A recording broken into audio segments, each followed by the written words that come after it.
Sejumlah alumni Universitas Gadjah Mada dan ahli digital forensik Rizmon Sianipar melaporkan Presiden ke-7 Joko Widodo dan Rektor UGM Ova Emilia ke Polda Daerah Istimewa Yogyakarta. Pelaporan Jokowi dan Rektor UGM tersebut terkait dengan dugaan berita bohong soal jurusan teknologi kayu. Para alumni berkeyakinan saat itu belum ada jurusan teknologi kayu di Fakultas Kehutanan UGM. Sementara itu ahli digital forensik Rizmon Sianipar melaporkan Jokowi dan Ova Emilia soal dugaan skripsi palsu. Rizmon menyebut lembar pengesahan pada skripsi Jokowi sangat modern dan tidak ada tanggal, nama serta tanda tangan pengesahan penguji skripsi. Hari ini ya kami akan melaporkan lagi dugaan skripsi palsu atas nama Joko Widodo. Jadi yang kita gugat ada dua, Pak. Ya. Joko Widodo dan Rektor UGM Profesor Ova Emilia.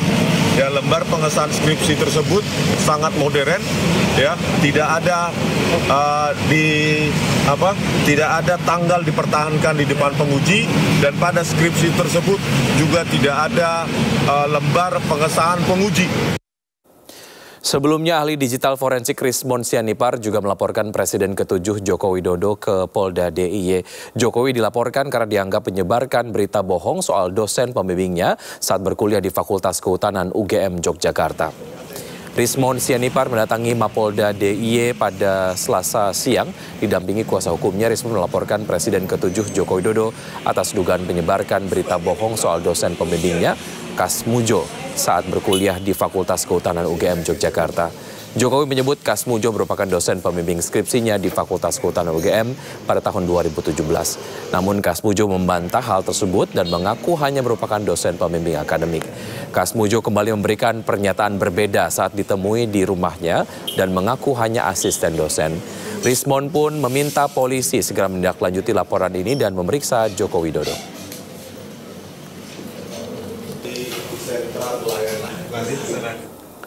Kasmujo merupakan sosok yang dicari-cari oleh Rizmon Sianipar CS. Rizmon bahkan menelusuri wilayah Kabupaten Sleman untuk menemui Kasmujo yang disebut-sebut sebagai dosen pembimbing akademik Joko Widodo. Mau tampil, Pak? Enggak ya. Dipandu ternyata ini, tapi nggak tahu diterima nggak kita ya. Pernyataan Barreskrim Polri yang menyebut ijazah Presiden ke-7 Republik Indonesia Joko Widodo asli pada 22 Mei 2025 lalu tak menghentikan langkah Rizmon Sianipar CS. Demi membuktikan keaslian ijazah Jokowi, Rizmon nekat mendatangi rumah Kasmujo di Pogung Kidul, Kabupaten Sleman, Yogyakarta. Rizmon juga merekam aktivitas perjalanannya dan mengunggahnya di YouTube channel miliknya pada Sabtu 14 Juni 2025. Dalam misinya, ingin mengkonfirmasi apakah benar Kasmujo adalah dosen pembimbing skripsi dan akademik Jokowi, meski hal tersebut melanggar aturan. Namun Kasmujo enggan menemui Rizmon CS dan hanya menyapa dari balik pintu rumahnya. Rizmon Sianipar, Pak. Iya, Pak. Bentar, Pak ya. Kenalkan, Pak, saya Rizmon Sianipar, Pak. Rizmon Sianipar, Pak. Ya, masih terkait dengan dugaan ijazah palsu Joko Widodo, pemirsa, Pengadilan Negeri Sleman Yogyakarta kembali menggelar sidang gugatan perdata terhadap UGM soal keaslian ijazah Joko Widodo. Sidang yang kali ini digelar secara luring beragendakan penyerahan bukti awal dari pihak penggugat maupun tergugat. Sebelumnya 3 kali sidang dilakukan secara daring melalui metode e-court. Sidang yang dipimpin oleh Ketua Majelis Hakim Cahyono dihadiri Komardin sebagai penggugat dan penggugat menyerahkan sebanyak 23 bukti seperti link video YouTube soal dugaan ijazah palsu Jokowi. Sementara itu kuasa hukum UGM Arianto menyerahkan 9 bukti, termasuk bukti bahwa sengketa informasi soal ijazah Jokowi bukan menjadi kewenangan pengadilan tapi Komisi Informasi Publik. Sedangkan kuasa hukum Kasmujo Zahru Arkom tidak menyerahkan bukti karena Kasmujo sudah pensiun dari UGM. Presiden Prabowo Subianto menyampaikan keprihatinannya akan adanya kasus beras oplosan yang merugikan petani dan rakyat Indonesia. Informasinya akan kami hadirkan usai jeda berikut, tetap di Sindo Sore.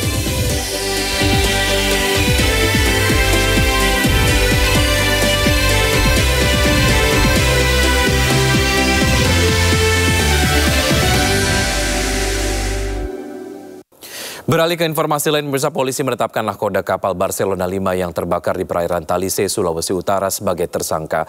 Penetapan tersangka atas dugaan jumlah penumpang yang ternyata 2 kali lebih banyak dari data manifest.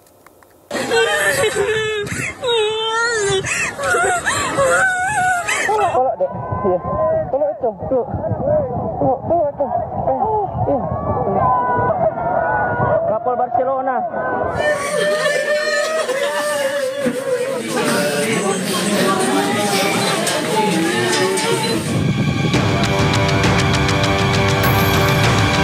Polisi menetapkan nahkoda kapal motor Barcelona 5 yang terbakar di perairan Talise, Minahasa Utara, Sulawesi Utara sebagai tersangka.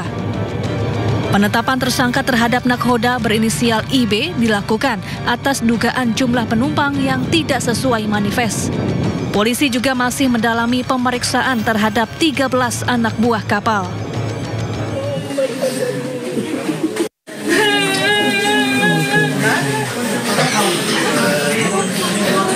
Sementara itu, akibat peristiwa ini, Basarnas dan Gubernur Sulawesi Utara menyebut total jumlah korban mencapai 580 orang. 3 diantaranya meninggal dunia, sementara 2 orang lainnya masih dalam pencarian. Ya, saya baru mendapat berita 5 orang, ya, tapi saya belum melihat. Ya. Pak, izin ada tapi udah A1 itu.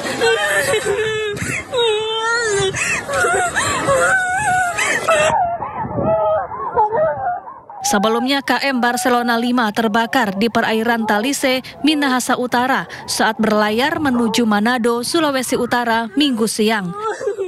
Para penumpang kapal nekat melompat ke laut untuk menyelamatkan diri.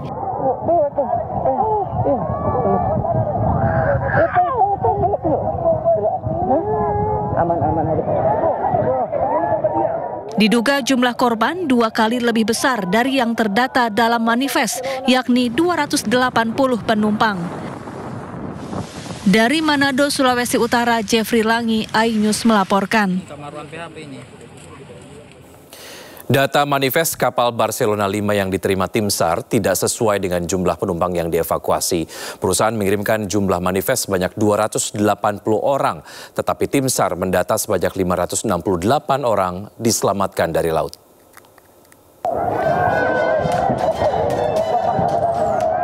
kapal Barcelona terbakar.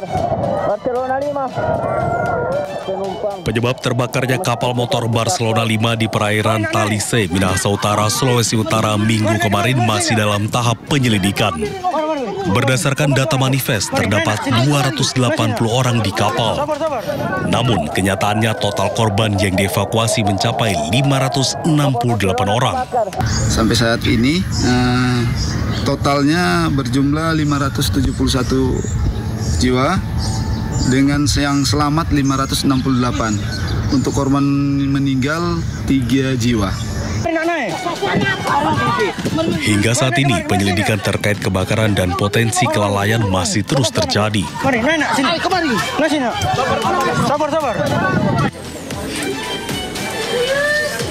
Nahas dari musibah terbakarnya kapal Barcelona 5, 3 orang meninggal dunia.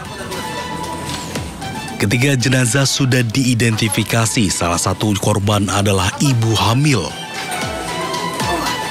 Identitas korban tewas diantaranya Juliana Gumolong berusia 47 tahun, Asna Lapai berusia 50 tahun, dan Zakarias Tindi Gulangi berusia 67 tahun.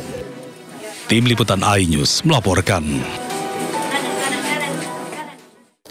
Menteri Perhubungan Dudi Purwagandi mengatakan akan mengevaluasi dan memperbaiki prosedur penyelamatan khususnya di sarana transportasi laut. Sementara untuk perbedaan data manifest dan data Basarnas, pihaknya akan terus berkoordinasi guna memastikan dengan benar jumlah penumpang yang naik.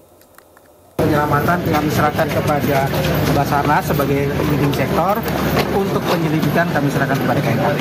Ya. Kami sebagai bagian dari evaluasi kami pada setiap kejadian apa yang harus kami perbaiki kami akan Prosedur keselamatannya Pak, soalnya untuk ke Barcelona katanya untuk live rescue-nya nggak diapa oleh petugas. Kalau ada itu gimana? kelalaian dari Perbaikan bagaimana Pak? Kalau ada kelalaian ataupun ada tindak pidana kami serahkan kepada aparat penegak hukum. Untuk korban bisa dipastikan bahwa rumah sakit menangani secara penuh karena dari pihak Jasa Marga mengcover semuanya. Berarti tadi di Odeska Bapak melihat ada korban jenazah di... Oh enggak. Oh, siap. Kalau yang jenazah kami memberikan kesempatan kepada polisian untuk melakukan identifikasi. Jadi sementara saya tidak ingin mengganggu masing-masing tugas dari leading sektornya. Ya.